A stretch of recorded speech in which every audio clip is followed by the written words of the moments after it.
Hi there, welcome to No Nonsense Whisky. My name's Vin PF and on today's episode we're going back to my local distillery, the Cotswolds, to check out their new harvest release. I say new, it was released halfway through last year, 2023, and we'll get into that a bit later on why it's taken me so long to actually cover this whisky. Today we have the Flaxen Vale. As I said, this is the second bottling in their harvest series. It's a series designed to kind of highlight the interesting nature of the Cotswolds. They're quite expensive. They're £100 these bottles, so they're one of the most expensive bottles that have come out of the Cotswolds distillery. And as I said on the last video, it's quite a lot of money. You know, obviously whiskey's getting more and more expensive as hobbies go, but yeah, £100 is still a lot of money to a lot of people. So we'll be factoring that into the equation a bit later on when I talk a little bit about value. Now, this one here, the Flaxen Vale, it's a mixture of sherry casks and peated casks. Actually, I think I noticed a little mistake on their website, because it's still, if you scroll down, it says on their website that the cask type involved here are ex-bourbon, STR and peated casks, which was actually the first release, which was the Golden Wold. Now, this one here slightly differs because it's sherry casks and peated casks mixed together. So it's not the STR and the ex-bourbon and the peated like the previous one was.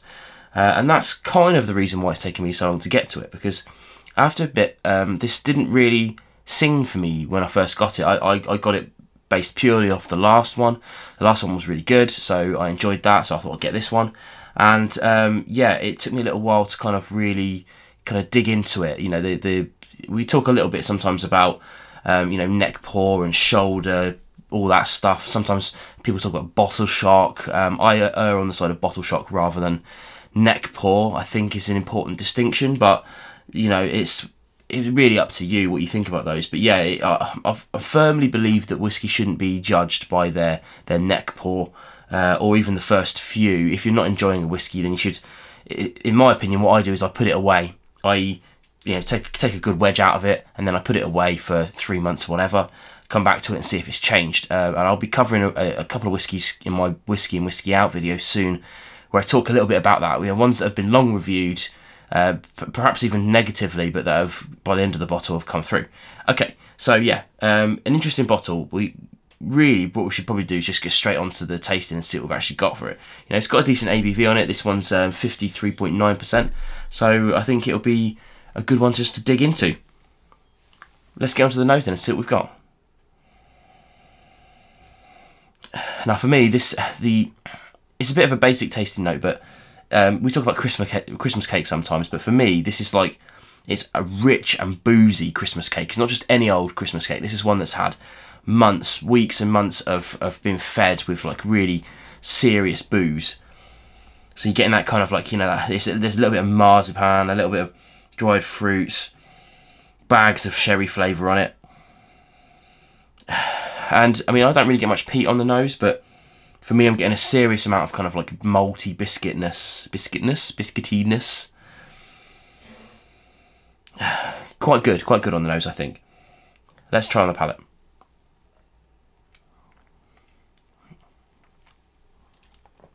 Okay, it's one of those ones that there's quite a lot going on, I'll be honest. But so to start with, I'm getting a little bit of jammy notes, but mostly it's juicy raisins and you know, other kind of like, you know, I always want to say dried fruits, but I'm talking about the juicy versions of those things, if that makes any sense whatsoever. So things like, you know, raisins and a little bit of figs. There is a good wedge of peat in here as well, but it isn't overly so. It's mostly kind of like, there's an earthy characteristic to it. It's not overly smoky or overly medicinal in any way, but that overtakes the kind of fruitiness pretty quickly. And then at the back end, there's a little bit of, I want to say, burnt match. I sometimes talk a little bit about sulphuriness, which is actually why it took me so long to get to this, because the first quarter of this bottle, I was getting the sulphury notes that I really dislike in whiskey, but as this is sort of, you know, chilled out a little bit on my shelf, that's disappeared entirely, or, you know, maybe morphed into that kind of like burnt matchy vibe of it. Now, for me, sulphur is a spectrum, and there's parts of it that I like, which is down that burnt match side of things, and parts of it that I really hate at the top end of it, where it's like really eggy and, you know, like sulphury. You know, if you've ever smelled sulphur, you know exactly what I'm talking about. And this has kind of really come down to that that kind of burnt match vibe, which I'm enjoying that. I'm enjoying that a lot, but it's taken a while to get there. In terms of a finish, let's have another slug. Yeah, it's quite spicy, quite kind of white peppery spicy. It's medium to a little bit long, quite moreish, I will say. It makes me want to go back and have a bit more, which I'm really enjoying. That's always good in a whiskey. Okay, now as I've touched upon, this one here is a bottle that I'm really glad I persevered with, because, like I said, when I first got it, I'll be honest, I was pretty disappointed. It didn't hit the flavour profiles that I was expecting based off the last one.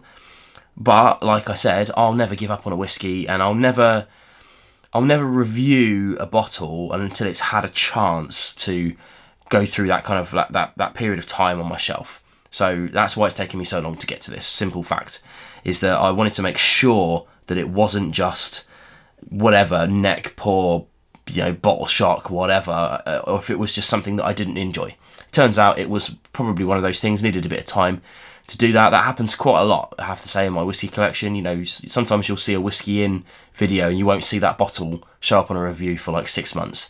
That could be why. It might just be that I just haven't got around to it, but it could be that I had to put it away. Not because I want to not get a negative review. That's not how things work around here. If a bottle somehow gets to that 6 months mark of being on my shelf and I still don't like it, that's going to get reviewed, and I'm going to say that. That's how things go. But I'm really glad that this has come round, because it is a good quality whiskey, and I just think it suffered a little bit on the neck pour. But yeah, as I said on the last video, again, £100 is £100. If you've got £100 burning a hole in your pocket, you're a fan of the Cotswolds whiskey, you've tried most of the stuff that they've got, you're probably going to have bought this already, I imagine. It's same as the last one. It's not a particularly good entry level point for the Cotswolds. I would certainly recommend other ones over it, including their standard release single malt. But of course, the Founder's Choice remains my dram of choice for them, for the cost that you're paying for a 65 odd quid. It's an absolute bargain. That is a supremely good whiskey. So it's definitely not a Cotswolds onboarding one. It's more for the Cotswolds fans, probably collectors, but I hope not. There's 3,500 bottles of this in existence, so I don't think it's going to be worth collecting. But yeah, that's the vibe of it. I think the series is really interesting. I really like the harvest vibes. I'm looking forward to this year's release to see what they do.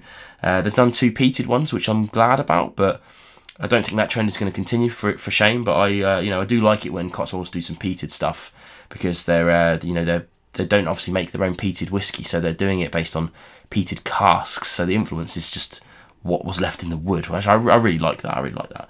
But yeah, let me know in the comments below if you've tried this, or if you've picked it up or whatnot, if you're a fan of the Cotswolds, which I'm assuming you are if you're watching this video. And let me know what you thought about it in the comments below, and we'll have a little chat. In any case, I'll see you again on more videos coming soon. See you later.